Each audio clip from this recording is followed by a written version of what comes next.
Hi, it's Thursday night, 4th of July. A few of you are still asking questions about assignment 3, so I just wanted to make a quick video. One of the colleagues suggested a collaborate session, but we have a collaborate session planned for Monday, so if there's any remaining questions, I'll take them then. But in the immediate, I thought I'd give a quick clarification about assignment 3. I think the easiest is to really step back and think, what is it that we want to see? And as I've explained, we want to see 5 consistent, significant reflection posts. So if you've managed to do that, and you can send me an email listing the 5 posts that you've done, then you're done. You're good for assignment 3. Now, this sort of confusion about whether it's a learning byte or not, look at it from a perspective of the final product. What I want to get is 5 significant, conceptualized reflection that are of broad scope and use the literature. If you manage to do this in the learning byte, then perfect. Then just list that, and that's fine. And a few of your colleagues have asked me if that was okay, if they were actually doing a developed reflection right in the learning byte, would that be sufficient? And that's totally sufficient. I'm just concerned that sometimes the learning bytes are asking you to do very descriptive things. Some of your posts in the learning byte forum are just, these are 2 apps that I've used, or this is a MOOC I've been on, and that's not sufficient for a reflection post. So if you have done that, to qualify for being assessed, you really need to then go into a discussion forum and then actually post a deeper reflection that you have actually developed from your original activity. So for example, if you are talking about a MOOC that you like, it's fine to have posted that the first time, but really your main reflection should be going back to MOOC if that's what you want to focus on, and actually do a conceptualized sort of reflection, moving away from just your experience, looking at the literature, and actually doing something which is analytical and not descriptive. That's what we're looking for at ME level. We're looking for analytical and not descriptive. So that's my only worry, and that's why I don't want to just say it's fine if you've done 5 learning bytes. You may have done 5 learning bytes, but you may have been fully descriptive each time, and that's not going to qualify you for assessment for assignment 3. So look really at what you've done. Look if it's sufficiently there's enough meat around the bones. If it's something where you've used readings, demonstrated that you've looked outwards towards the field and looking at how your experience connects with what the field analyzes and publishes about. And then that would qualify it as an accessible reflection post. Whether it's in the learning byte or whether you've put it on a reflection post, it doesn't really matter to me, because you're going to indicate to me what you want assessed. Okay, so in that sense, you're fully empowered because you're in control. You are the ones that are deciding what I'm assessing for assignment 3. Now, the last thing I wanted to add is if you have put posts that are significant and use the literature and find themselves in week 7, week 8, week 9, where there's no learning byte, that doesn't matter. I'm totally happy to assess that.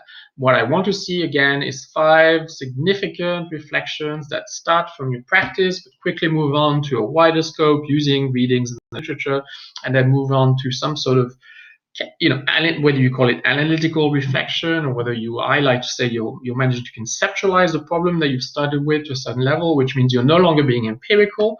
You're not just looking at yourself, but you're looking at connections of what you've started with the rest of the concerns of the field. If you've managed to do that 5 times, then you send me an email and you tell me what I'd like you to assess is this, and this. And that completes assignment 3. Okay, so I hope it eliminates any further confusion.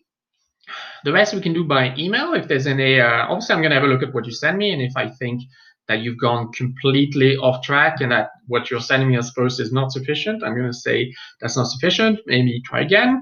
So I'm quite happy being informative in this sense. But I think you can do your own check. You can go through them. You can see the quality of the posts that you've done. You can see whether you have actually used readings and gone into the literature and connected with the wider concerns of the field before you finish your post. It could be as a reply, right? Your post doesn't need to be in one single segment. It may be that you've posted something and that you've later, as a reply, added to that post, and that the whole result is consistent, and that you think it's worthy of assessment. Then that's fine too. You have a lot of freedom here. Really, anything that you've posted in any of the contribution forums, whether it's the learning bytes, the reflection post, or even the later reflection post in Unit 4, will qualify to be assessed if you think it sufficiently follows the process that I've described. If it has, then you're good, right? Okay, that should reassure you. If you've done that, but you haven't completed enough learning byte, I'm not that concerned, because as I said, the learning bytes sometimes are very, very matter of fact, right? And they start off, they're really just triggers, but sometimes you've taken those triggers very literally, and you've sometimes just only introduced a product, for example, or just sent us in the direction of a website, and that's not sufficient to qualify as a reflection post. So if you have any other issues, feel free to send me an email. I'm pretty quick at answering emails, so I'll keep an eye out. But I hope it sort of gives you a reassurance. It's in your own hands. You're choosing what you're assessing. If you want to pick and choose the different things that you've done, it's fine. And all I'm really looking at is the quality of the reflection and the process. Whether you start on a very literal trigger from the learning byte, or whether you use it as a loose theme, and for example, it's about MOOCs, and you've gone straight on to discuss MOOCs and how MOOCs are relevant, that would totally work. So it's a process, it's the end product that we want. It doesn't really matter where you start off. Okay. Any other issues, as I said, just email me. I'll post this now so everyone can see it, and then we can continue this on individualized conversations if we need to speak to you soon. And there's a collaborate session on Monday night, where I'd like to focus mostly on leadership and management of change and their relations to your last assignment. But if you have further questions on this, I'm happy to take them then too. And if you can't attend the collaborate session, you can always send me an email, and then I will still answer the questions during the collaborate session, and then you can listen to the recording. Okay, so have a good night.